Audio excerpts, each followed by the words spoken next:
우리는 며칠 동안 부활에 관한 진리에 대해 살펴보았습니다. 한번 정리해보면 이렇습니다. 우리가 부활한다는 근거는 예수님의 부활입니다. 부활의 첫 열매 예수님이 있기에 우리도 부활합니다. 우리가 부활할 수 있다는 증거는 부활하신 예수님을 목격한 수많은 사람들입니다. 그리고 부활의 원리는 씨앗이 심기고 열매를 맺는 것처럼 우리 현재의 몸이 죽음을 통해 심겨지고 새로운 부활의 몸을 입는 것이고, 우리가 부활하게 될 몸은 썩지 않고 영광스럽고 강하고 신령한 몸입니다. 오늘 본문에서 바울은 그렇다면 왜 우리가 이런 부활의 신령한 몸을 입어야 하는지에 대해 설명합니다. 그냥 우리 육이 죽지 않고 천국에 가면 되는 것이 아니라 왜 우리 육이 죽어서 심기고 부활의 신령한 몸을 입어야 하는지 그 이유에 대해서 말합니다. 그 이유는 하나님 나라인 천국은 우리가 지금 현재 입고 있는 이 육신의 몸으로는 들어갈 수 없는 곳이기 때문입니다. 지금 살과 피로 구성된 우리 현재의 몸으로는 하나님 나라인 천국을 결코 유업으로 받을 수가 없습니다. 왜냐하면 우리의 몸은 썩을 몸이기 때문입니다. 영원한 몸이 아니기 때문이죠. 그래서 우리는 반드시 부활의 신령한 몸을 입고 변형되어야 하는 것입니다. 50절 말씀입니다. 형제들아, 내가 이것을 말하노니 혈과 육은 하나님 나라를 이어받을 수 없고 또한 썩는 것은 썩지 아니하는 것을 유업으로 받지 못하느니라. 우리의 썩을 몸으로는 영원한 하나님 나라를 유업으로 받지 못합니다. 그래서 우리는 신령한 몸을 입어야 하는 것입니다. 그렇다면 우리가 죽음을 바라보는 눈도 달라질 수 있겠죠? 우리 육신이 죽는 것은 우리가 부활의 신령한 몸을 입고 천국에 가기 위함입니다. 즉 죽음은 영원하고 영광스러운 몸을 입기 위한 하나의 과정이라 생각하면 될 것입니다. 이렇게 우리 육신이 죽어 부활의 신령한 몸을 입어야 하는 이유를 가르친 바울은 이어서 우리가 언제 그 몸을 입게 될지에 대해 가르쳐 줍니다. 51절 52절입니다. 보라, 내가 너희에게 비밀을 말하노니 우리가 다 잠잘 것이 아니요 마지막 나팔의 순식간에 홀연히 다 변화되리니 나팔 소리가 나매 죽은 자들이 썩지 아니할 것으로 다시 살아나고 우리도 변화되리라.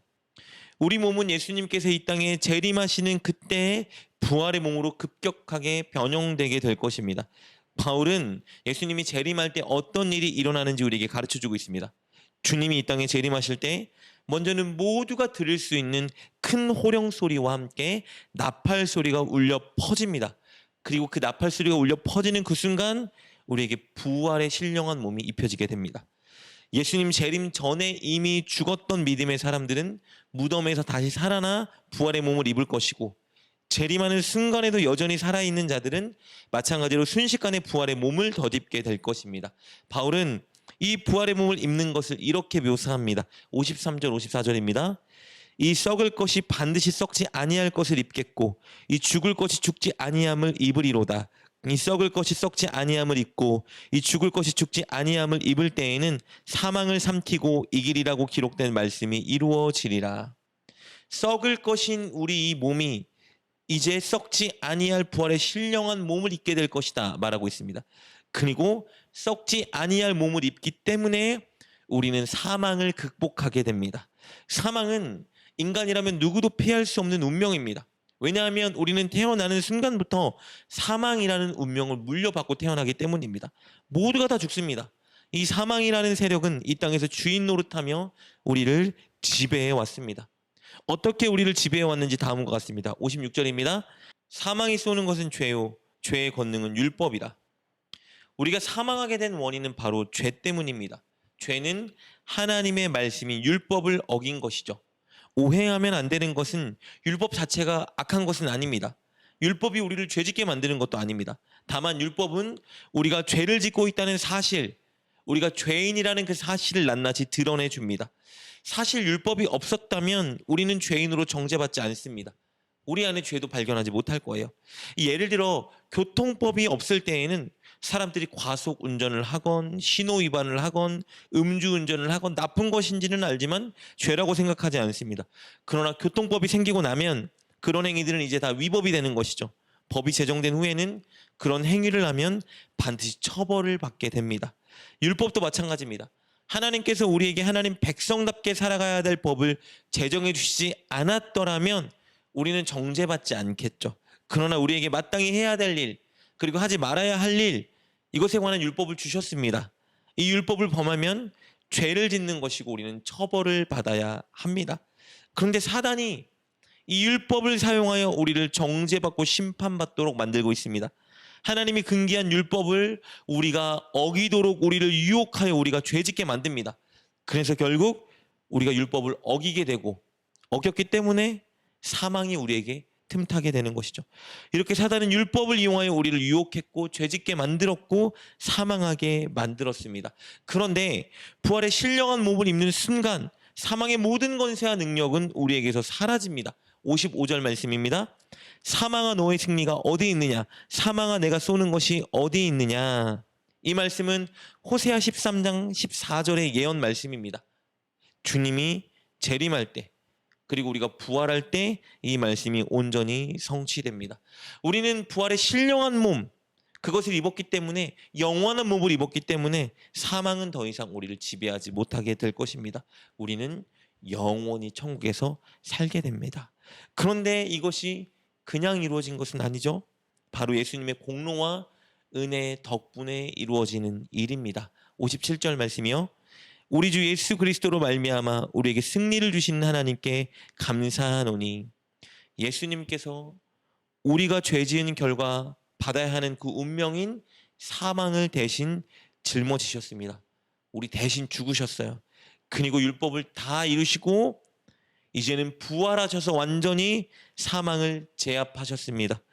우리가 믿음으로 예수님을 믿게 되면 우리는 예수님과 연합하게 되는 존재죠. 그래서 우리는 율법을 다 이루시고 사망을 제압하신 예수님과 같은 운명을 타게 되는 것입니다. 그래서 우리는 율법에서 자유해지고 사망에서 완전히 해방되는 것입니다. 이것이 부활하는 그 순간, 부활의 몸을 입는 그 순간 우리에게 완전히 성취되는 것입니다. 예수님의 공로로 성취되는 것이죠. 그래서 바울은 예수 그리스도로 말미암아 우리에게 승리를 주신 하나님께 감사합니다 고백하고 있는 것입니다. 이렇게 바울은 부활에 대해 알아야 되는 핵심 내용을 고린도 교회 성도들에게 가르쳐 주었습니다. 이제 결론입니다.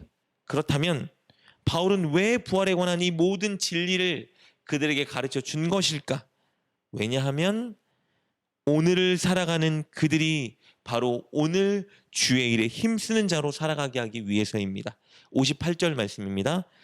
그러므로 내 사랑하는 자들아 견실하며 흔들리지 말고 항상 주의 일에 더욱 힘쓰는 자들이 되라. 이는 너희 수고가 주 안에서 헛되지 않은 줄 알미라. 바울은 부활에 대한 확실한 믿음과 소망이 있어야 이 땅에서 하나님 말씀에 충실히 순종하고 살 수 있다는 것을 알았습니다. 부활의 소망이 있어야 우리가 살아가는 세상의 가치관, 유행, 사람들이 추구하는 것에 휩쓸리지 않고 주님 말씀대로 꿋꿋이 살아갈 수 있다는 것을 알았습니다. 부활의 소망이 있어야 이 세상의 일이 아니라 주의 일에 힘쓰는 자가 될 수 있다는 것을 알았습니다. 늘 복음을 전하고 사람들을 구원의 자리로 인도하는 그 일에 힘쓸 수 있는 비결은 부활에 대한 확실한 소망을 갖는 것이라는 것을 바울이 알았던 것이죠. 그래서 부활에 대해 자신이 아는 진리를 전수하는 것입니다. 그리고 끝으로 이렇게 권면하는 것이죠. 이 땅에서 세상이 추구하는 가치와 쾌락에 휩쓸리지 말고 죄악에 넘어지지 말고 오직 주의 일에 힘쓰는 자가 되라. 하나님 말씀에 순종하고 복음을 전하는 삶을 살아라 권면합니다. 사랑하는 여러분, 오늘 살아가는 우리도 마찬가지입니다. 우리가 살아가는 지금은 어느 때보다 세상의 쾌락과 즐거움과 죄가 우리를 유혹하는 시대입니다. 너무나 많은 것들이 우리 그리스도인들이 그리스도인답지 못하게 살아가도록 유혹하는 시대입니다. 그래서 우리가 이 시대에 붙잡아야 되는 것은 천국 소망, 바로 부활 소망입니다. 학창시절 소풍이나 수학여행을 앞둔 아이들은 전날 무엇이든지 잘 참고 견디고 이겨냅니다. 그리고 들뜬 상태로 설레어하며 밤잠을 설치죠. 왜냐하면 다음날 즐거운 소풍과 수학여행이 기다리고 있기 때문입니다. 부활의 소망이 이와 같습니다. 우리는 다시 죽지 않을 강하고 영원하고 아름답고 영광스러운 몸을 입고 주님과 함께 진정한 교제를 맛보게 될 것입니다. 그것을 묵상하고 상상하고 확신한다면 우리는 이 땅에서 유혹을 이겨내고 어려움을 견딜 수 있습니다. 그리고 힘들고 어렵더라도 하나님 말씀에 순종하여 복음을 전할 수 있습니다. 늘 주의 일에 힘쓸 수 있는 것이죠. 그러니 사랑하는 여러분, 꼭 부활과 천국을 묵상하고 상상하며 확신하는 저와 여러분 되길 축복합니다. 그리고 부활 소망을 가진 자답게 복음을 전하며 주의 일에 힘쓰는 저와 여러분 될 수 있기를 주님의 이름으로 축복합니다. 기도하겠습니다. 하나님, 우리에게 부활을 예비하시고 허락해 주셔서 감사합니다. 우리에게 주실 이 부활을 확신하고 소망하는 우리가 되게 하여 주옵소서. 그리하여 이 땅에서의 유혹과 어려움을 이겨내고 늘 하나님 말씀에 순종하고 복음을 전하는 우리가 되게 하여 주옵소서. 항상 주의 일에 힘쓰는 우리가 되게 하여 주옵소서. 예수님의 이름으로 기도드립니다. 아멘.